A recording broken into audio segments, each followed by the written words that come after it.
Hey team, I think it might be tape number 5 on reflections on Sink the Unsinkable.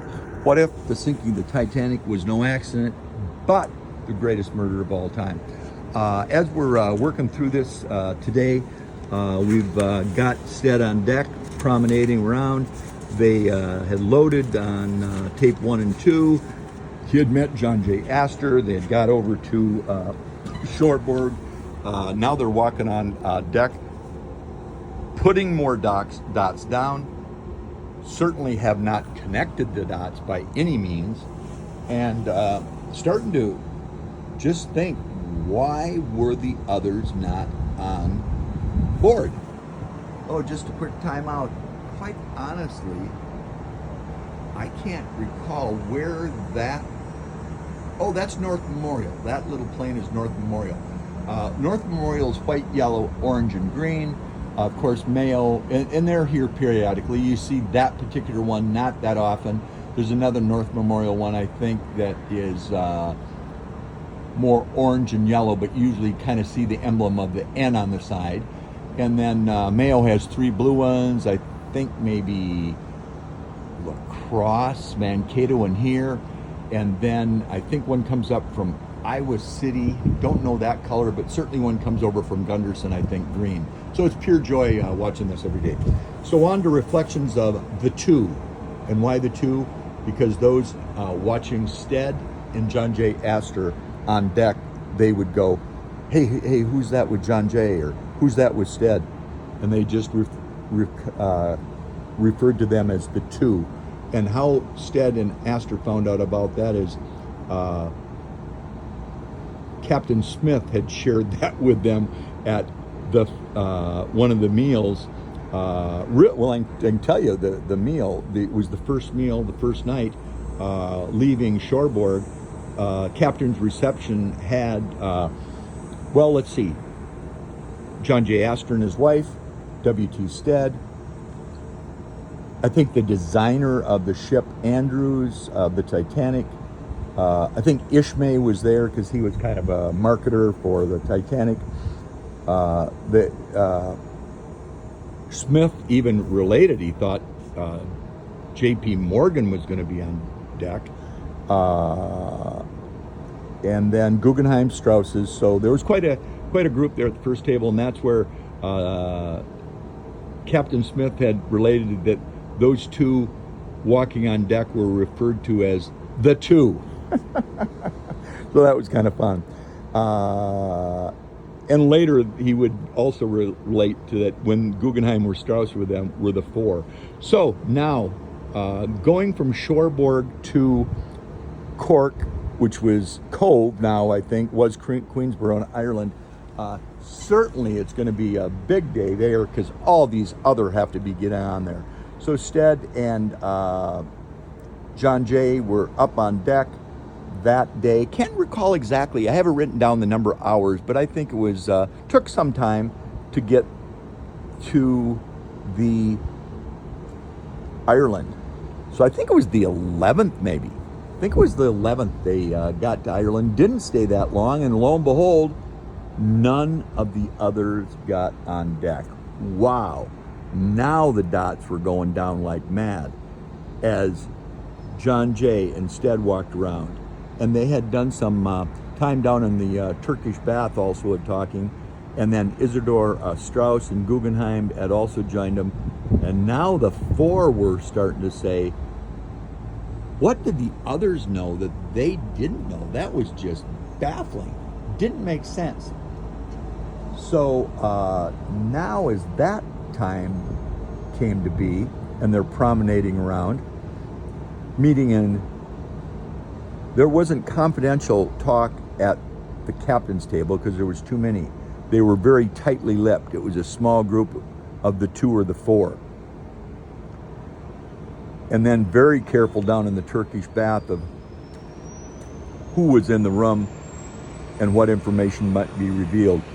That's a take home to all of us when you think you're in an elevator, think you're in a bathroom, think you're in a quiet area, and you can share information. Be careful of what you're sharing because you might be surprised of what kind of ears are out there. Probably another metaphor for out there. In fact, that is a metaphor. Really be careful of information you're sharing and with who and where. So now they've off from Queensborough or Cove, and now the 4 are starting to share information. Wow.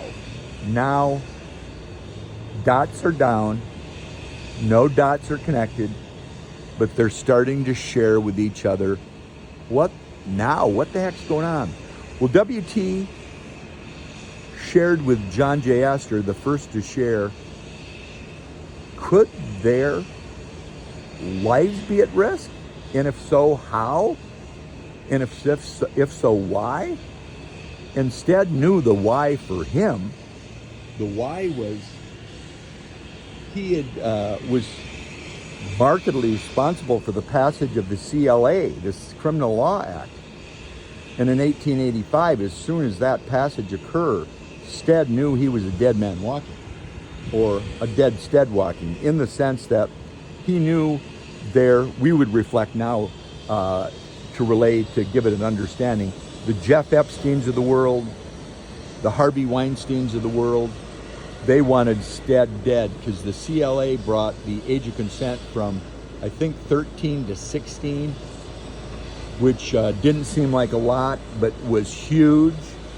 And if you were in childhood sex trafficking or exploitation, your world was changed, and you wanted to rid the world of the person responsible for that.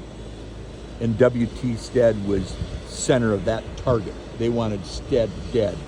So in 1885, he knew he was a dead man walking. Several times there was attempts for people to try to, Stead could see small groups kind of in the shadows, and he was very cautious because he was certain he would be grabbed off, thrown in a carriage, and never seen again at some point. There's a couple episodes where he relates some kind of guys grabbed him off, and he was able to escape that, and he shared that with Ed. But he thought he was a dead man walking due to that. He shared that with John J. Astor, and John J. said, yes, I can confirm that. You are wanted dead, without a doubt. He had heard that, John J. also. So John J. said, I wonder why they want me dead. And as he reflected on that for a while, he goes, well, WT, I think you know this. WT did understand that there was something. These guys were well aware of politics and what was taking place in the world. And one of the big things was in banking, and there was trying to come up with a Federal Reserve Bank, and there were powers in the world, particularly in America and in Europe, coming up with something called the Federal Reserve Bank. It wasn't federal, it wasn't reserved, it wasn't a bank, and John J. Astor was highly suspect of this. He thought there was too much central control with a small number of families, possibly involving the other. We'll give grace, we don't know. Oh, let's do a timeout to the takeoff.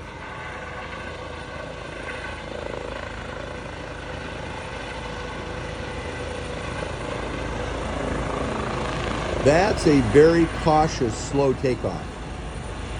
This helicopter doesn't come and go very much that I've seen. Very, very cautious, slow takeoff, which is fine. But I'll tell you, some of them know what they are doing.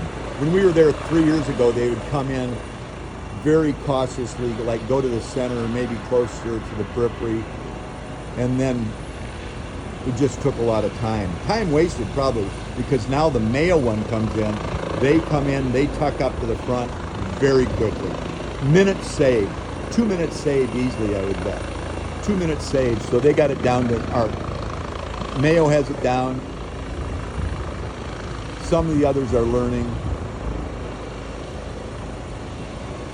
Who knows why this one's cautious? Always give and receive grace. Maybe some of the vitals are not adding up and they're going to need to go back down. Who knows? Never pass judgment. Always take a moment to be in their shoes, or in this case, in their helicopter.